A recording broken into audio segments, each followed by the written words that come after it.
ஆமென். அல்லேலூயா. உங்கள் யாவருக்கும் என்னுடைய அன்பின் வாழ்த்துக்கள்.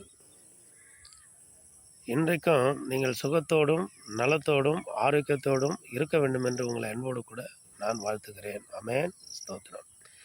பாருங்க, ஊசி இருக்குது பாருங்க. நம்ம துணிகள் கிழிஞ்சிச்சுன்னா, ஏதாகிலும் துணிகள் கிழிஞ்சிச்சுன்னா, அதை தைப்பதற்கு நம்ம பயன்படுத்துகிற நூல் ஊசி.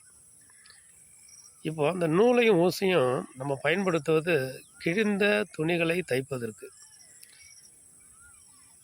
அதை தைச்சோம்னா அது ஒன்று சேர்ந்துடும். அதை நம்ம பயன்படுத்தலாம். அதை தைக்காமல் அப்படியே விட்டோம்னா அதை பயன்படுத்த முடியாது. அது தூர குப்பையில் தான் தூக்கி எறிய முடியும். இப்போது இந்த ஊசி ஒரு கணவன் வைங்க, நூல் புருஷன் வைங்க, அல்லது இப்படி கூட நீங்கள் மாற்றி வச்சிங்க. நம்ம யோசிப்போம், ஒரு வீட்டில் நம்ம இருக்கிறாங்க கணவன் மனைவியாக. வீட்டில் சில சூழ்நிலைகள் கிழிந்து போயிருக்கலாம், சில காரியங்கள் கிழிந்து போயிருக்கலாம், தன்னுடைய எண்ணங்கள் கிழிந்து போயிருக்கலாம், சில செயலாக்கங்கள் கிழிந்து போயிருக்கலாம், எவையாகிலும் செய்ய வேண்டும் அவர்கள் திட்டமிட்ட காரியங்கள் கிழிந்து போயிருக்கலாம்.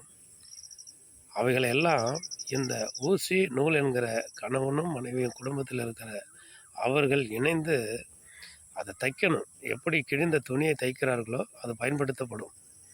அதே போல் அந்த நூலையும் ஊசியும் கணவனும் மனைவியும் இணைந்து அதை தைக்கிற பொழுது எல்லா ஓட்டைகளும் மறைக்கப்படும், எல்லா கிழிதலும் மறைக்கப்படும்.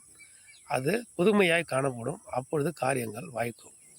அப்பொழுது ஊசியும் நூலும் இணையனும். அந்த ஒற்றுமையும், அந்த உருவாக்கமும், அந்த நம்பிக்கையும், அந்த திடமும் இவர்கள் இருவரிடத்திலும் எப்பொழுதும் இருக்கணும். அப்படி இருந்தால் எதை பற்றியும் கவலைப்பட வேண்டாம்.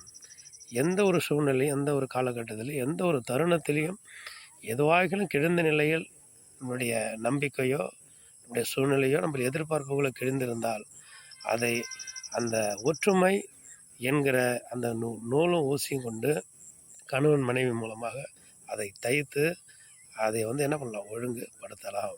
ஆமென். அல்லேலூயா.